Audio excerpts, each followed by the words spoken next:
Meine Erfahrung ist, dass wie wir Menschen kennenlernen, wir Stück für Stück die ätherischen Öle kennenlernen und lieben lernen und dann auch merken, wow, jetzt ist das dran und jetzt ist das dran und das tut jetzt meiner Seele gut. Und das Wichtigste dabei ist, dass wir uns erlauben, uns helfen zu lassen.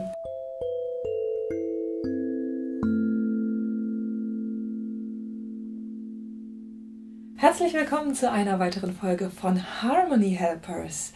Ich bin heute im Gespräch mit Mathilde und wir sprechen zu den Helfern der Harmonie, den ätherischen Ölen. Mathilde, vielleicht magst du 2, 3 Worte zu dir sagen, bevor wir uns den Ölen zuwenden. Hoi, hallo, herzlich willkommen. Mathilde Helm, ich bin die Schwester von Marlene Katharina und ätherische Öle sind in der Studienzeit zu mir gekommen, als ich Musik studiert habe. Das, was für mich spannend ist als Kind, war, habe ich sehr naturverbunden gelebt. Und als ich in der Stadt, mitten in Berlin-Neukölln gewohnt habe, viele Häuser, wenig Natur, kamen ätherische Öle in mein Leben. Und 2009 war das, das heißt, das sind inzwischen auch schon 15 Jahre, die sie mich begleiten und auf ganz verschiedenen Ebenen, in ganz verschiedenen Aspekten und Facetten mein Leben bereichern. Sehr schön. Was sind ätherische Öle? Essential Oils heißt es auf Englisch, auf Deutsch sagt man ätherische Öle. Was genau sind das? Man stellt sich ja erstmal so ölige Substanzen, wenn man noch nichts mit ätherischen Ölen zu tun hatte. Was ist das?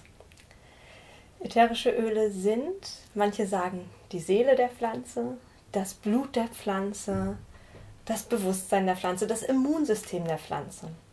Rein chemisch betrachtet, wenn man die Pflanze analysiert, sind das feinste Mikromoleküle, die zum Beispiel für den Schutz, also Immunfunktion, Abwehr zuständig sind, die die Kommunikation innerhalb der Pflanze ermöglichen, die sehr schnell auch von A nach B kommen und aber auch um die Bienen anzulocken, um Schädlinge fernzuhalten, um eine angeritzte Stelle zu reparieren, also für ganz viele Funktionen zuständig sind, auch unter anderem für den Duft, den wir dann wahrnehmen.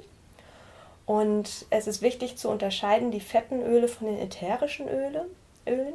Fette Öle, das sind die langen, kettigen Moleküle, die wir kennen als Sonnenblumenöl, als Kokosöl, Olivenöl, die eine recht große Molekularstruktur haben. Ätherische Öle sind kleine, in der Basis Kohlenstoffringe, die mit zu den kleinsten Atomen, Molekülen gehören und nicht sie sind zwar lipophil, also fettlöslich, besser als wasserlöslich, aber dadurch, dass sie so klein sind, haben sie nicht diese fettende Eigenschaften, die wir von fetten Ölen kennen. Wow. Wir nehmen also das, was die Pflanze als wichtigste Essenz für sich hat, in hochkonzentrierter Form für uns Menschen als Helfer. Ist das richtig? Was bei mir natürlich passiert, ist, dass ich so denke, Mensch, da ist der Mensch aber ganz schön eigennützig, dass er sich da so diese Pflanzen in diese konzentrierte Form in die Tasche steckt. Ja, kann man durchaus sagen, möglicherweise. Ich möchte es noch hinzufügen, sie sind im Verhältnis zu dem, wie sie in Natura vorkommen, 100 bis 2000-fach konzentriert. Also das ist bei der Balsamtanne zum Beispiel, dass es durchaus sein kann, dass man einen Baum in einem Fläschchen hat oder viele Kilogramm Lavendel für 1 Liter Lavendelöl nötig sind, 3 bis 5 Tonnen Rosenblüten für 1 Liter Rosenblütenöl. Also es ist hochkonzentriert viel von der Pflanze. Ich möchte noch mal einen größeren Bogen nehmen. Wir begegnen Pflanzen auf verschiedene Art und Weise. Also in dem Waldspaziergang, wenn wir Kräuter sammeln und Tees machen, Tinkturen machen und eben auch in der Form der ätherischen Öle. Und überall haben wir wie eine Botschaft, wie eine Essenz, die uns die Pflanzen gibt und die auf jeder Ebene nochmal anders wirkt. Prinzipiell diese Voraussetzung für dieses ganze Verständnis und auch Für mich ist das wirklich dieses Harmony Helpers. Für mich sind die Pflanzen und die Pflanzenkraft sind Harmony Helpers. Hätten wir die Bäume auf der Welt nicht, könnten wir nicht leben. Rein mit Sauerstoff, Kohlenstoffdioxid und so weiter. Aber auch wären die ganzen Pflanzen nicht da, wären die Menschen nicht lebensfähig. Sie helfen uns im Ausgleich zu sein. In jeder Art, wie sie für uns wirken. Und manche sagen eben auch, die Seele der Pflanze oder auch die Pflanzenseelen, dass die Pflanzen direkt als höhere, als Äther, man sagt ja auch ätherische Öle, als höhere Kraft, als Spirit, als Geist der Pflanze Botschaften für uns haben. Und also die Pflanzen schenken uns viel, indem wir sie zu ätherischen Ölen destillieren oder kalt pressen, je nachdem. Und es ist aber auch das Geschenk der Pflanze an die Schöpfung, in Hingabe für uns da zu sein. Sei das der Apfel, den wir essen, sei das die Salbe, die wir verwenden, sei das an der Rosenblüte, an der wir riechen, dass sie uns dieses Geschenk machen, selbst wenn sie dafür, ich sage jetzt mal, ihr Leben geben. Was ist dir dann wichtig? Ich weiß, dass du ein Baumliebhaber bist und jede Pflanze auch in ihrem Sein, in ihrer Seele fühlst. Wie geht es für dich, dass du dann sagst, okay, ich habe die hier jetzt konzentriert, nachdem sie vielleicht ihr Leben gegeben hat, in diesem Fläschchen. Was ist dir da wichtig? Unsere eigene Einstellung, unser Bewusstsein dabei. Also eine wichtige Qualität ist Dankbarkeit, dass wir mit dem Bewusstsein, was die Pflanze uns hier eigentlich schenkt, sie auch anwenden. Und du kannst dir das vorstellen wie mit Freunden, mit Menschen. Wirklich, dass wir einen Mensch haben und wenn wir mit Dankbarkeit dieser anderen Person begegnen, mit Achtsamkeit, mit Liebe, dann nehmen wir die Qualität der Person wahr. Dann können wir auch Tipps, Hinweise, liebevolle Botschaften der Person wahrnehmen. Wenn ich einfach denke, ach, das ist der und der, dem brauche ich nicht zuzuhören, oder ach ja, der ist ganz nützlich in meinem Leben, das ist jetzt blöd gesagt, ne? Adäquat sozusagen, ach, hier Öl da auftragen und hier so, dann kann ich die Wirkung und diese Tiefe, die mir ein anderer Mensch möglicherweise geben könnte, gar nicht empfangen.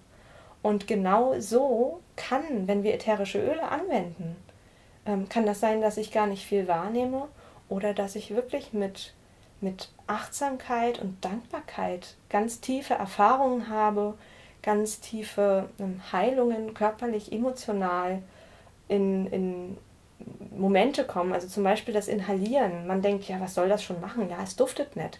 Nein, es kann viel tiefer gehen. Es kann emotional was bewirken. Die Moleküle kommen in den ganzen Körper. Wir können total ausgeglichen werden. Wenn Stress sich auflöst, ist unser Körper wieder selbstregulationsfähig. Das ist eine Kaskade von Möglichkeiten, die sich eröffnen.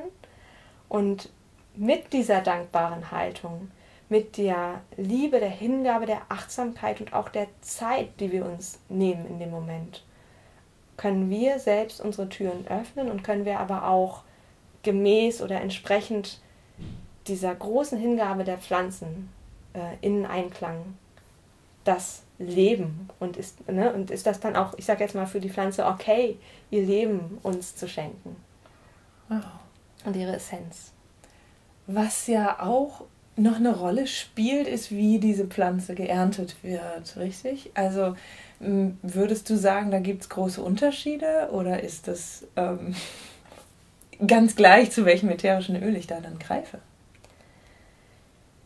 Wir können uns das vorstellen, dass es natürlich auch da eine riesen Bandbreite gibt. Also zum einen ist nicht in jedem ätherischen Öl auch die Pflanze drin. Da gibt es ja riesige Qualitätsunterschiede, wo man allein sich einen Tag mit beschäftigen könnte, wenn nicht sogar länger. Es gibt genau diesen Unterschied, wie wir die Pflanze hegen und pflegen, dass wir sie biologisch anbauen, dass sie in einer idyllischen, gesunden Natur aufwachsen kann und dann auch in Harmonie geerntet wird. Da hat der Gary Young, der Gründer der Öle, die ich verwende von Young Living, hat Experimente gemacht mit seinen Farm-Mitarbeitern, dass sie geerntet haben, die Frauen in vollkommener Harmonie, das ist mal ganz platt, und die Männer sollten sich also bewusst streiten, also damit man dann einfach ausprobiert, was passiert mit dem Öl, was rauskommt, mit der gleichen Menge an Pflanzen. Und das war ein ganz gravierender Unterschied, also gleiche Menge, die in Streit und Disharmonie kam nur wenig Öl raus, in vollkommener Liebe kam ganz viel Öl aus der gleichen Pflanzenmenge, und da merkt man, wie die Pflanzen auch reagieren, und das ist nicht das einzige Beispiel. Es gibt Bücher schon vor Jahrzehnten, die geschrieben wurden, wenn wir zum Beispiel die Zimmerpflanzen mit klassischer Musik beschallen, wie unterschiedlich sie wachsen und gedeihen. Und auch da ist das so, dass dann das ätherische Öl ja als höchste Essenz da ist. Und wir dürfen diese auch wertschätzen im Anbau, in der Ernte, aber auch in der Weiterverarbeitung. Das ist wie diese Seele, die wir immer weitertragen und die dann uns die Botschaft überbringen kann. Wenn da, ich sag jetzt mal, irgendwie kommerzieller Gier und Macht und so weiter, was da alles drin ist, da sagt die Pflanze dann auch irgendwann, ja, schön, macht mal, aber nicht mit mir. Und ich kenne wirklich Menschen, die das spüren, die sagen, hier empfinde ich so viel Freude, und wenn ich eine andere Firma nehme oder ein anderes hier und da, es ist auch nett, aber ich kann diese höhere, feine Botschaft nicht wahrnehmen, oder ich kann die Farben nicht sehen. Jeder hat ja seine andere Sprache, wie er diese feinstofflichen Qualitäten wahrnimmt. Und das macht sehr, sehr viel aus. Ja, danke dafür. Und natürlich an jeden an dieser Stelle immer die Erinnerung, die Antworten liegen in uns. Also vertraut auf euch, lasst uns darauf vertrauen, was sich für uns gut anfühlt. Und das, was du gerade sagtest, mit dem Prozess des Herstellens, das ist das, wo wir ein Gefühl haben und dann entsprechend auf das zugreifen können, wo wir ein gutes Gefühl haben. So und das andere ist dann das, worüber wir vorher sprachen, was wirklich bei uns liegt. Mit welcher Haltung, egal welches Öl ich nehme, mit welcher Haltung, und man kann es sogar erweitern, egal was ich nehme. Seien es die Harmony Helpers, die uns ganz aktiv helfen, oder sei es Essen, was ich zu mir nehme, sei es ein Geschenk, was ich entgegennehme. Mit welcher Haltung nehme ich? Mit welcher Haltung nehme ich entgegen? Also das ist ein sehr, sehr schöner Hinweis an dieser Stelle, der sehr pauschal wirklich auch zutrifft und etwas macht. Ja, du hast gerade einen Impuls gegeben, der bei mir aufgetaucht ist. Die Frage ist ja, inwiefern sind die ätherischen Öle dann die Begleiter? Und ich beschreibe das gerne so, dass sie 3 entscheidende Schlüssel uns geben, uns schenken. Zum einen sind sie ein Katalysator für alle Prozesse, die ablaufen in unserem System. Das heißt, sie können das, was sowieso dran ist in meinem Leben, beschleunigen. Ein ganz einfaches Beispiel: Ich habe eine Erkältung, es geht alles viel, viel schneller, wenn ich weiß, was ich verwenden kann. Es heißt nicht, dass ich nur fit bin oder alles Friede, Freude, Eierkuchen ist, aber es läuft ganz schnell durch meinen Körper durch und zack, dann ist es auch wieder gut. Aber das andere Beispiel auch emotional, Themen, die dran sind, die meine Seele als Erfahrung machen möchte. Es darf einfach beschleunigt durch das System laufen. Und wir haben ja ganz viele Ebenen im System, die sprechen die Öle alle an. Sei das körperlich, sei das energetisch über die Schwingung, sei das psychisch. Das ist das Tolle, überall wirken sie. Das war Punkt Nummer 1, dieser Katalysatoren-Aspekt. Das zweite ist der Schutz. Alles, was stattfinden kann in meinem Leben, ist geschützt. Sei das, dass ich unter Menschen gehe und ein Öl als Schutzöl verwende, weil ich ein sehr feines, sensibles Wesen bin. Sei das der Prozess, der abläuft, dass der geschützt ablaufen kann. Alles in meinem Tempo, nicht so, dass es mich überrollt. Und der dritte Aspekt ist das, was du gerade sagtest, deshalb komme ich drauf, dass meine Erfahrung ist, dass die Öle uns in unsere Selbstverantwortung bringen.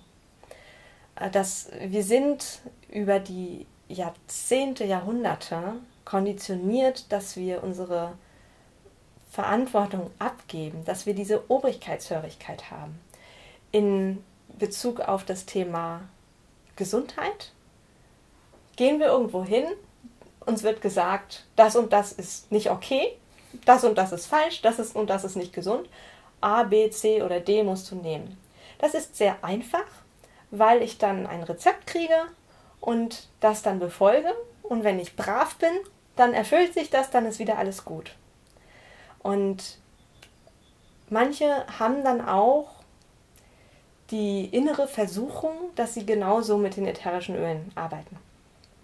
Und für mich ist es aber genau der andere Weg. Die ätherischen Öle laden uns ein und ermöglichen es immer wieder also unserer inneren Stimme zu hören und dieses eigene Gefühl zu entwickeln. Jetzt gerade tut mir Lavendel gut. Jetzt gerade ist es Weihrauch. Jetzt gerade nehme ich eine Ölmischung. Jetzt nehme ich Joy und Orange. Wie viele Tropfen nehme ich? Jeder Mensch ist anders und jeder Moment ist anders. Jetzt gerade sind 3 Tropfen gut. Jetzt bin ich feiner. Jetzt verdünne ich mir ein Öl zum Beispiel. Und das ist etwas, das kann mir keiner von außen sagen. Wir sind unser eigener Forscher. Und wenn wir das mit der Arbeit, mit dem Anwenden der ätherischen Öle lernen, sind wir auch eingeladen, das in andere Bereiche unseres Lebens zu übertragen und wirklich zu spüren, die Antwort ist in uns. Und das ist für mich der absolute Bogen zu den Harmony Helpers. Total schön.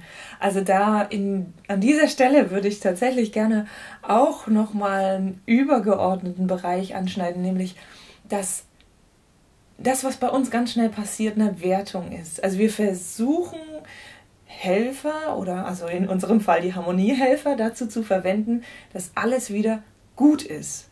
Dass alles wieder so ist, wie es dem Standard entspricht, wie möglichst nichts auffällt, wenn man es mal neutral betrachtet.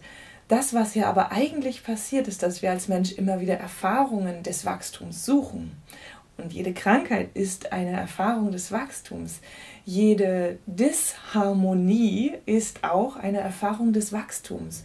Das heißt, wie du es vorhin unter dem Begriff des Katalysators verwendet hast, dass die Harmoniehelfer es sind eben Helfer. Die sind nicht, die zerschmettern nicht alles, damit alles dann wieder so ist wie vorher, sondern sie helfen, diesen Prozess des Wandels zu bewirken und bringen uns da liebevoll durch. Und das ist was ich total schön finde, wie du es jetzt beschrieben hast und wie man es wirklich bei den ätherischen Ölen so gut sehen kann. Und ein Helfer hilft nur, wenn wir bereit sind, uns helfen zu lassen. Und das ist auch das, was du beschrieben hast. Ein Öl kann also noch so gut duften, wir können uns das überschütten und am Ende passiert gar nichts. Das ist anders manchmal bei Substanzen, die wir zu uns nehmen. Wobei, wer weiß, auch da lässt sich drüber streiten. Also es ist wirklich auch immer die Bedeutung, die wir reingeben und die Erlaubnis, die wir für die Harmonie geben. Ohne unsere Erlaubnis für Harmonie können wir keine Harmonie erleben. Schön. Was sind denn so deine Lieblingskandidaten, was die ätherischen Öle anbelangt?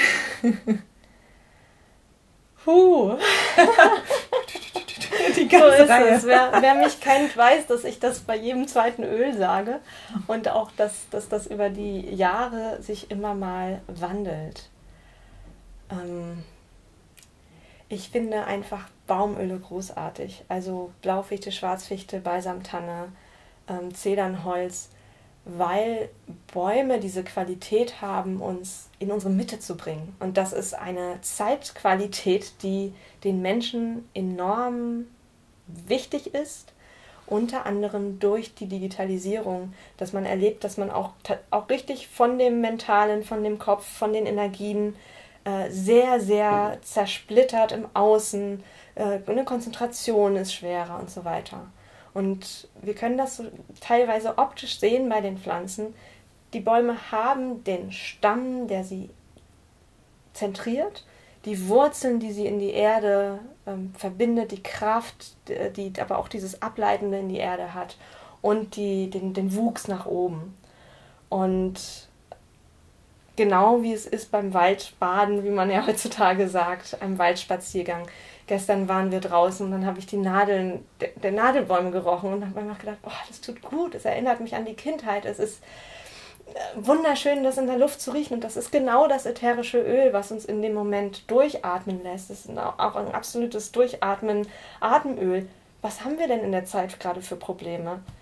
Hier, die Menschen haben hier oft Themen und das dürfen wir uns auf allen Ebenen, in allen Lebensaspekten dürfen wir uns diese Freiheit, diese Offenheit wieder schenken. Das wäre jetzt ein Beispiel. Super. Sonst liebe ich als gute Launeöl einfach Orange, weil es die Lebensfreude fördert, weil es auch wenn wir, sage ich mal, diszipliniert und Perfektionisten sind, sagt Orange uns, du darfst das Leben genießen, es darf leicht sein, es darf frei sein. Es ist einfach toll im Diffuser, also für einen Raum, um es zu verdunsten oder zwischendurch zu inhalieren und zu merken, ich muss es nicht alles so verbissen und streng sehen. Und so gibt es viele, viele Möglichkeiten und meine Erfahrung ist, dass wie wir Menschen kennenlernen, wir Stück für Stück die ätherischen Öle kennenlernen und lieben lernen und dann auch merken, wow, jetzt ist das dran und jetzt ist das dran und das tut jetzt meiner Seele gut. Und das Wichtigste dabei ist, dass wir uns erlauben, uns helfen zu lassen. Und auch das können wir übertragen sehen. Es gibt Menschen, die denken, ich muss alles alleine lösen und schaffen. Und es gibt aber wir sind hier alle auf der Erde.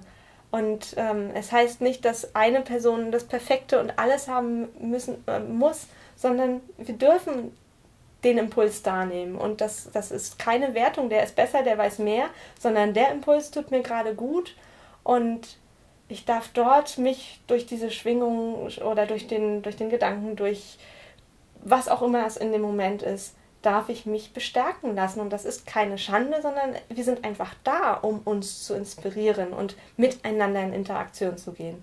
Und da, wenn wir die ätherischen Öle auch haben, sie nicht zu vergessen und gerade in den Momenten, wo wir vielleicht nicht dran denken, wo wir in der Krise sind oder aber auch, wo es uns gerade besonders gut geht, auch genießen dürfen, uns helfen lassen dürfen, einfach die Helferchen auch ihre Aufgabe, sie erlauben, ihre Aufgabe zu erfüllen. Total schön. Also ein Punkt, der für mich immer ganz, ganz wichtig ist, dass die Harmoniehelfer, die ja eben, wie gesagt, nicht so ein Haut drauf Ding sind, sondern sehr, sehr lebendig sind, dass wir gerade dann, was du gerade sagtest, wenn es uns gut geht, sie zum Zug kommen lassen. Denn in dem Moment, wo es uns gut geht, haben wir dieses Gefühl, wie wir uns fühlen wollen. Und wenn wir sie dann als Erinnerung nehmen und wir wissen, wie Duft uns in bestimmte Momente versetzt, an bestimmte Personen erinnert, wenn wir dann in dem Moment, in dem es uns nicht so gut geht, diesen Duft nehmen, ist automatisch die Erinnerung an das da, was, wenn wir es in dem Moment gerochen haben, wo es uns gut ging, wie es uns da ging. Also das ist mal so ein Hinweis, den ich geben würde tatsächlich. Und das gilt nicht nur für ätherische Öle, aber natürlich auch ganz besonders für ätherische Öle. Sonst kann es einem leicht passieren, dass man, wenn man nur bei Krankheit zum Beispiel ätherische Öle nimmt, dass einen dieser Duft an Krankheit erinnert. Wer bestimmte ätherische Öle verwendet, die den Duft von einer Rückensalbe zum Beispiel haben, da kommt dann oft dieses, boah, das riecht nach Kranksein oder nach Rückenschmerzen oder sowas. Und auch, also damit ein bisschen zu spielen, ist auf jeden Fall ganz wertvoll. Auch mit dem zu spielen, welche Öle gibt es eigentlich und wo fühle ich mich automatisch hingezogen. Einfach vom Wort, vielleicht kannst du mal kurz aufzählen, was für, also du hattest schon Baumöle gesagt und Zitrusöle. Was gibt es noch für Öle? Blütenöle, es gibt Gewürzöle. Wie Zimt und Nelke. Genau, Blattöle. Ist gerade gar nicht genau im Kopf, aber so die verschiedenen Harzöle Bereiche. Harze gibt es auch, genau. Und dann gibt es ganz viele Ölmischungen. Zum einen, sag ich mal, körperlich abgestimmte, wie für die gute Atmung, für die gute Verdauung, die entsprechend passen. Es gibt aber auch emotionale und spirituelle. Ein Öl, was ich auf jeden Fall, ein emotionales Loslassen, Release, können wir ganz viel brauchen, sowohl für für körperliches, gedankliches Loslassen. Ein spirituelles, feines Öl ist White Angelica, was für mich auch zu den Klassikern gehört. White Angelica sowie Weißer Engel ist eine ganz feine Ölmischung, die durch ihre Schwingung, durch die Frequenz uns wie in eine feine Wolke, in einen energetisch einpackt, aber positiv gesehen, dass wir geschützt sind. Und du wirst den Unterschied spüren, wenn du dir das um den ganzen Körper streichst und dann unter Menschen gehst, aus der Haustür rausgehst oder auch falls du Anwendungen gibst, falls du Lehrer bist, ganz egal, dass du dich einfach geschützter fühlst. Manchmal hat man ja so dieses Gefühl, oh, ich habe hier irgendwie ein Loch im Bauch oder irgendwie fühle ich mich so ein bisschen, weiß nicht, wie das roh, ne? so dieses, irgendwas hat mich jetzt aus der Bahn geworfen. Und dass es da einfach ein Öl gibt, was uns umhüllen kann, was man wirklich richtig spürt und ganz fein ist. Und das ist so ein Klassiker, der auch für die feinen, für den Nachwuchs, also für Kinder, die oft so sensibel sind und von den Eltern teilweise auch missdeutet wird, von dem Verhalten, von den Reaktionen, was für mich einfach nicht wegzudenken ist. Schön. Mhm. Also ein Bereich, wo man merkt, da ist auch ganz, ganz viel Fülle da. Dieses Erlauben von Fülle, von ich lebe das Leben nicht so auf dem Level von, naja, das leiste ich mir und das leiste ich mir nicht, sondern es ist alles für mich da, es ist alles für uns da. Nicht damit wir es ausbeuten, können wir auch machen, aber fühlen wir uns selbst nicht besser und unsere Umgebung auch nicht, sondern dafür, dass wir diesen Reichtum um uns herum wahrnehmen. Und wenn wir mal gerade nicht den Harmoniehelferöl dabei haben, haben wir trotzdem die Möglichkeit, genau das, was wir fühlen, was zum Beispiel der weiße Engel des White Angelica macht, können wir uns trotzdem genau dort hineinversetzen. Wir können Gerüche riechen, auch wenn sie physisch nicht da sind. Das ist dann das, was mir immer wichtig ist, dass uns auch bewusst ist, wir sind nicht darauf angewiesen, es steht uns zur Verfügung, damit wir diese Facetten integrieren in unser Leben und wissen, wie sich unser Leben anfühlen kann und das dann zu jedem Zeitpunkt abrufen können, ganz egal ob mit oder ohne Öl. Und mit Öl ist es viel, viel leichter. Sehr schön, sehr schön. Ja.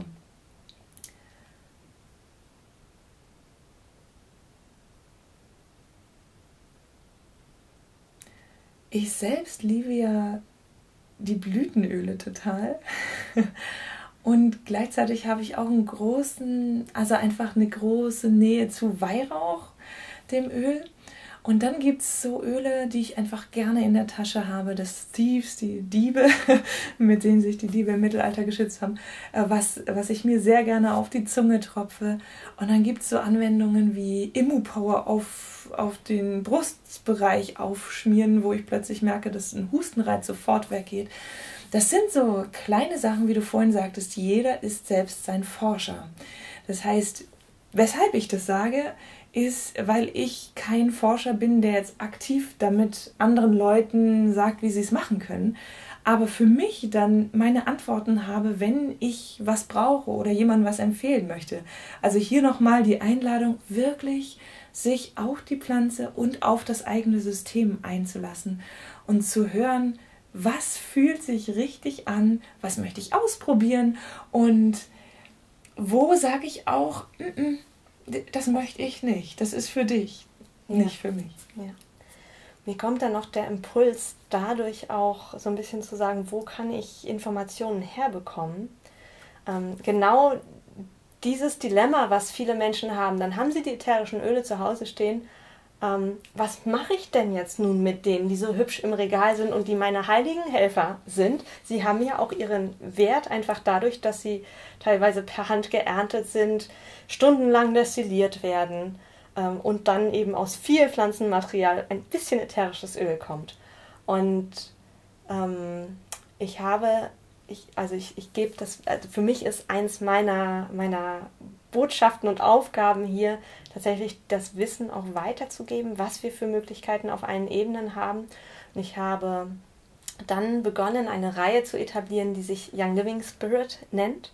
Also der Spirit, wie wir welche Anwendungen machen können. Und in diesem habe ich Kurzanwendungen, also jeweils nur 3 Minuten oder 5 Minuten, in denen ich eben genau, was du gerade sagtest, den Tropfen Thieves unter die Zunge, ein Öl auf den Brustkorb, wenn ich innere Stärke, mehr Selbstvertrauen brauche, die Anwendung mit Wale unter den Füßen.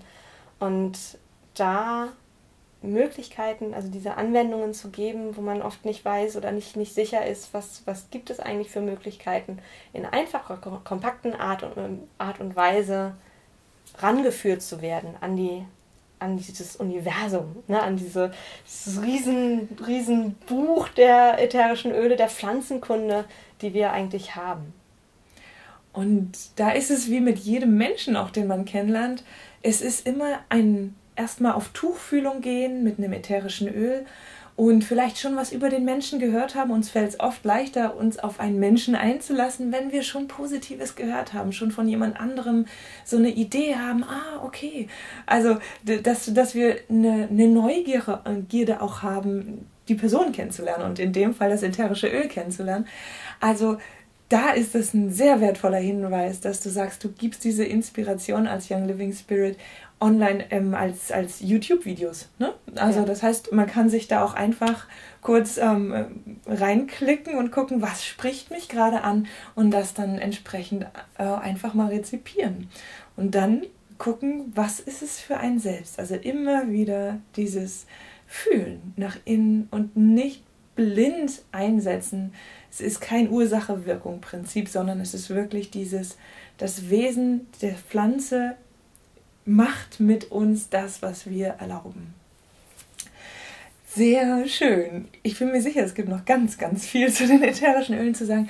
Was kommt dir jetzt in diesem Moment noch, was du gerne mitgeben möchtest, was dir unheimlich wichtig ist?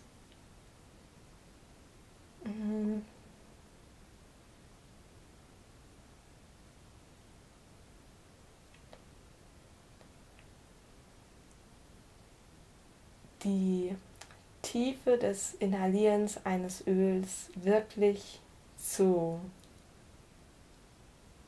erlauben und wertzuschätzen. Ich möchte es einmal zeigen, wenn ich ein Öl habe. Ich habe jetzt die Ölmischung Joy, Freude. Zum einen, wenn wir das Öl tropfen, dass wir es wirklich halten und tropfen lassen. Manche sind so gewohnt, dass sie zum Beispiel dann hinten aufs Fläschchen noch pocken, dass das Öl rauskommt. Und schon beim Tropfen... Warte mal, soll ich welche Hand? Genau, wir nehmen immer die linke Hand, die Herzhand, wo wir das Öl rauftropfen und warten, bis das Öl rauskommen mag. So, und wenn wir merken, der Tropfen ist bald da, dann können wir ein bisschen mitgehen und das Öl raustropfen. Und wenn wir es einfach nur inhalieren, verreiben wir die Handflächen dreimal rechtsdrehend und nehmen die gefalteten Hände vor die Nase. Und auch da kannst du frei entscheiden, wie dicht nimmst du das Öl. Und diesen Moment, auch wenn du ganz alleine mit dir bist oder gerade dann 1 Minute lang, nur zu atmen, zu sein, reinzuspüren, zu spüren, wie jede Zelle, jedes Molekül in deinem Körper das spürt, die Botschaft des Öls spürt und einfach ins Sein zu gehen über die ruhige Atmung.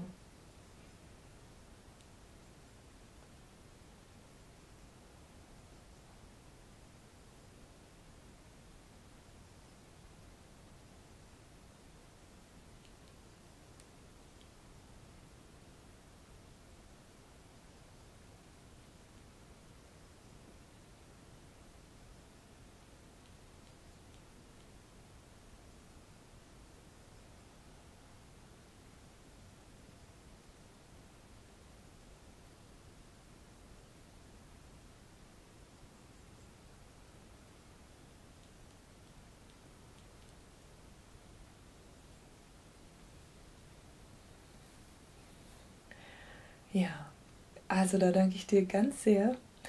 Das ist total schön. Ich merke, ich würde sehr gerne noch wissen, welche Grundanwendungsmöglichkeiten es gibt, weil wir jetzt dieses Inhalieren gemacht haben, was einen ja sofort in eine andere Welt transportiert.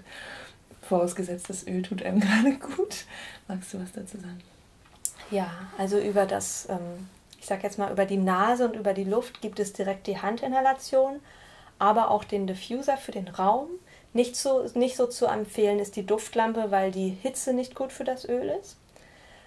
Aber durchaus, wenn man mal was hier für die Atemwege tun möchte, auch die heiße Wasserschale, wo man einen Tropfen reintropft, dann empfehle ich 60, 70 Grad, nicht so heiß das Wasser zu haben. oder auch ein Spray, was man mit Wasser und 100 Milliliter Wasser, 10 Tropfen ätherisches Öl zum Beispiel für einen Raum verwenden kann.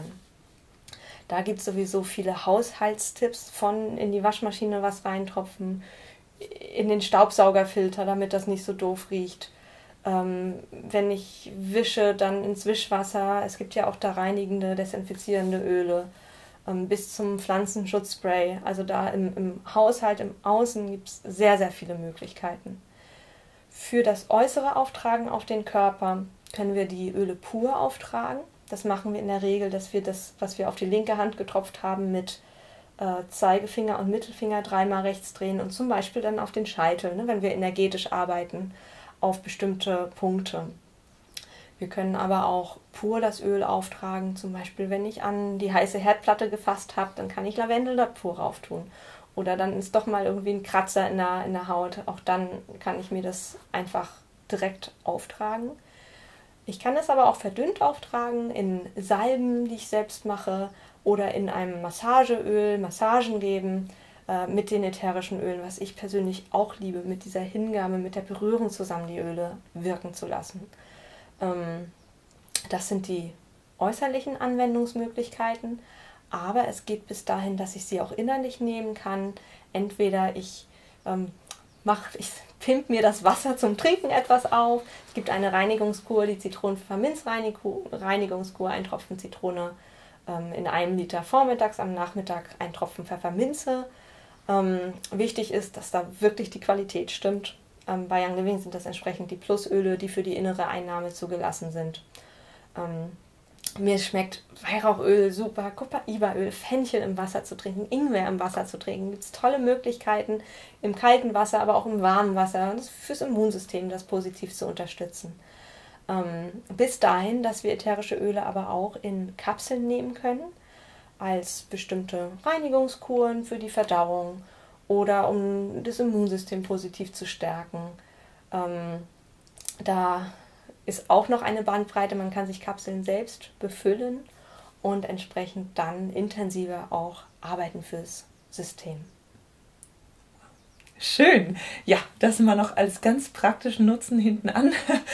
Dann freue ich mich über diese großartige Möglichkeit. Was würdest du sagen, machen die ätherischen Öle für die Harmonie in der Welt, im gesamten kosmischen Feld?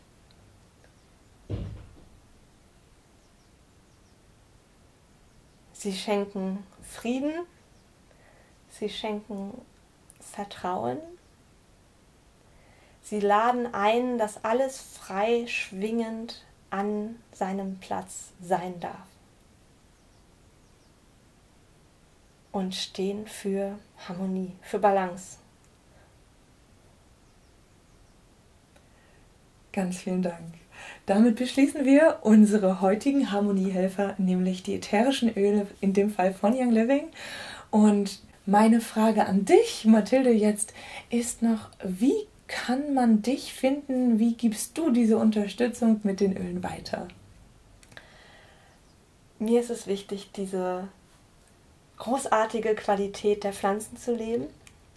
Also nicht auszuwählen, sondern wie die Sonne einfach zu sein und zu strahlen. Und ich teile das Wissen, wie ich schon sagte, vor allem über YouTube, dass ich Videos habe, kurze Videos, lange Videos, Webinare, Anwendungen, Hintergrundwissen auf meinem YouTube-Kanal, den wir hier unter verlinken, Mathilde Helm, und auf der Seite essentielle-öle.de. Ja, und ich bin gerne immer als Ansprechpartner da. Ich habe auch einen Telegram-Kanal für den Austausch, um dort mit reinzuschauen. Und bin dann auch tiefergehend, gebe ich Seminare, gebe ich Massageausbildungen und komme da sehr gerne ins Gespräch und bin auch gerne individuell für Fragen da. Schön! Ja, ich möchte nochmal auf den Kurs hinweisen, den du gibst mit der Neuroaurikulartherapie, denn das ist ja ein wirklich beliebter Kurs. Was macht die Therapie aus? Es ist eine Technik, die Neuroaurikulartechnik, die an der Hals-Brustwirbelsäule und am Kopfbereich arbeitet, und ganz konkret unsere Nervenzellen oder Nervenstränge anspricht, ansteuert. Wir haben in den letzten Jahren ist das Thema Vagusnerv, Stress und so weiter sehr präsent geworden im Bewusstsein. Und genau dort unterstützt diese Anwendung, dass wir Öle verwenden, die unser System in die Regeneration bringt, was zur Folge hat, dass wir einmal uns von Stress befreien können, aber auch, dass der Körper in der Lage ist, sich selbst zu heilen, sich selbst zu regenerieren, weil entsprechend alles befreit wird, weil direkt unsere Nervenzellen angesprochen werden. Und das hatte ich noch nicht erwähnt, dadurch, dass die Öle so klein sind, können sie durch die Blut-Gehirn-Schranke, können sie direkt in unserem Steuerzentrum auch wirken. Und das machen wir genau mit der Neuroaurikulartechnik. Wow. Ganz, ganz vielen Dank. Ich freue mich auf das nächste Gespräch, was wir miteinander haben werden, was ich mit einem anderen Harmoniehelfer haben werde, wie jetzt heute mit den Ölen. Bis dahin, alles, alles Liebe und von Herzen, Marlene Katharina.